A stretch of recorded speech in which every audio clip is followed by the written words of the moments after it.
So it is snow day number 2 in Washington, and I know yesterday morning we recorded a quick version of the Gathering podcast. Got to do that from the nice enclosed warmth of my basement, so it only seemed fair that today's edition might come from outside, taking a look at just how snowy it is in Washington. And man, there is a huge amount of snow out here, and I hope you're safe and warm and enjoying life wherever you're watching this. It's another day where there's no school on any of the campuses in DC, and the question is, what are you and what am I going to do with a day like today? And I think the answer still comes out of the same verse we were talking about yesterday. It's Ephesians chapter 5, and I want to share it with you again, even if you already listened to the podcast, because for me, it's really become kind of this rallying point as we go through this blizzard of 2010. And here's what it says. It's the Apostle Paul writing to the church in Ephesus, Ephesians chapter 5. He says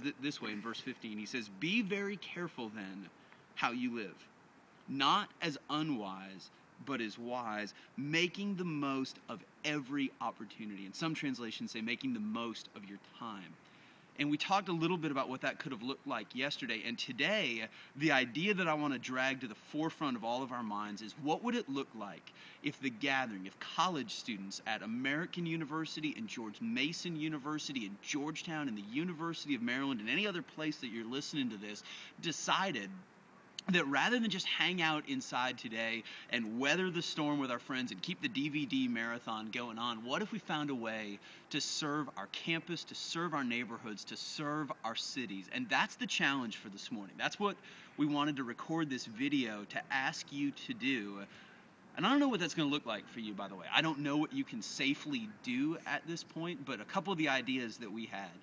What if a group of your friends got together with a couple of different shovels and you went out into the neighborhood and you looked for people who have still not been able to dig out from the blizzard? I guarantee you there's people out there today. I guarantee you there's going to be a whole lot more tomorrow. And what if, in the name of Jesus, and as a way of showing people what the church should do at times like this, you went out and dug some people out? I think that would be amazing. What if you were more of a stay inside and bake cookies or bake dinner for the neighbors, the other people in the dorm, the other people in the apartment complex? That's an incredible way to serve in the midst of a blizzard like that. I'm sure you can come up with some other ideas. We were even thinking, what would it look like if students got together all over universities here in DC and prayed for Haiti?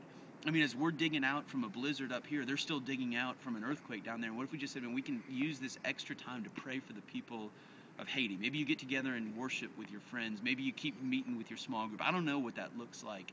But I just wanted to encourage you this morning to use today, maybe use tomorrow if we get another snow day, to serve this city, to make a difference, to live for Christ on your campus. I don't think the cause of God comes to a screeching halt just because universities close down. And I don't think the cause of God comes to a screeching halt just because snow blankets a city. I think, if anything, there are opportunities out there for you and for me today to make a difference in the world, to serve in the name of Christ, to show people what it means to be a follower of Jesus. And I just want to encourage you to do that. We're praying that you might hear this video, you might see it on a blog or YouTube or Facebook or whatever, and decide to use today to make a difference in the city. And if that connects with you, and you decide to be a part of that, we would love it, especially if you're watching this on the Gathering blog, if you would leave a comment just letting us know how you chose to serve your campus, what you did in your neighborhood, and maybe your story could inspire students at another campus to go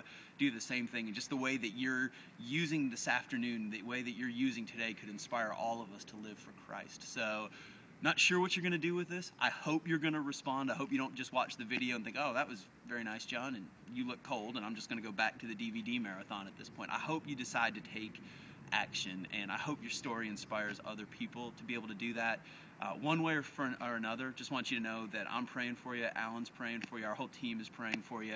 We can't wait to be back on campus with you guys, whether that's later this week or, Lord willing, we'll have all of our gatherings back up and running by next week. But we're praying for you guys. We're trusting God to do amazing things in your life. We're just asking you to take action in some way today.